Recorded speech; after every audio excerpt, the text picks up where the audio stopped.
I just saw the new Catherine Bigelow Netflix original, A House of Dynamite. Very popular movie as a recent big talking point. Wasn't completely hyped for this movie. These types of movies usually like hit or miss for me.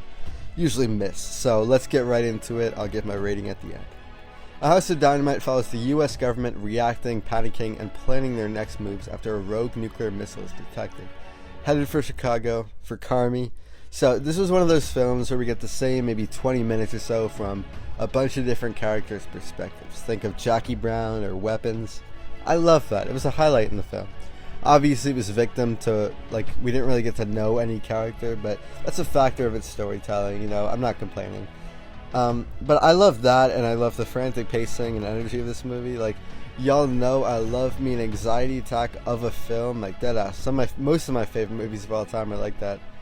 And another thing I wanted to add is that the fact that maybe the first 2/3 took place over a Teams meeting, which reminded me of Ice Cube's War of the Worlds, but a much better version. Speaking of ratings, I try to avoid reviews before I see the movie, but unavoidably I've heard horrible things about this movie, especially about the ending, but we'll get into that later in the video. But so far I'm watching it, it's amazing, I'm enjoying it. Genuinely pleasantly surprised. So let's get into acting now. Rebecca Ferguson was good. She was passable. Nothing too crazy. She's usually a better actor than this. I don't know if she was trying to do an American accent, but didn't come off as trying. So Jason Clarke and Greta Lee in the small roles they had were fantastic as usual. Tracy Letts, amazing. And Caitlin Dever and Willa Fitzgerald are beautiful, like my new celebrity crushes. But Idris Elba, he was the LVP, the least valuable player. He's pretty horrible in this movie. At first I thought he was talking in his normal accent before they showed him, and I was thinking, why would the POTUS be British? Then I realized that was his attempt at an American accent. But no wonder, it's Idris Elba, he's not really known for his accents. Every few words in each of his sentences, you get something that's completely and utterly British. And not just on the accent front, he was just bad in this movie overall. Okay, just bad in this movie overall. And in terms of the directing, editing, and camera work, I really enjoyed it. That was probably the best aspect of the film. The editing and the camera work mainly. Reminded me of District 9 in terms of the camera work, if that makes sense. Get a little Safdie in there.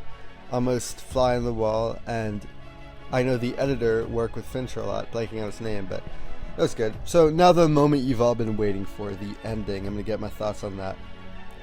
That's the one thing most people agreed on. I'd heard it from intelligent film commentators and critics and dumb fans that the ending was a total what the fuck moment and probably ruined the whole movie and what supposedly one of the worst endings of the year. Let's get into my thoughts. So I get the whole ambiguous ending. I like it. Typically it can work.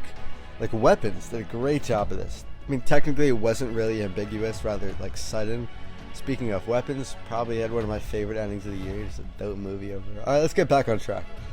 What was this ending? I have so many questions. First of all, why Anthony Ramos?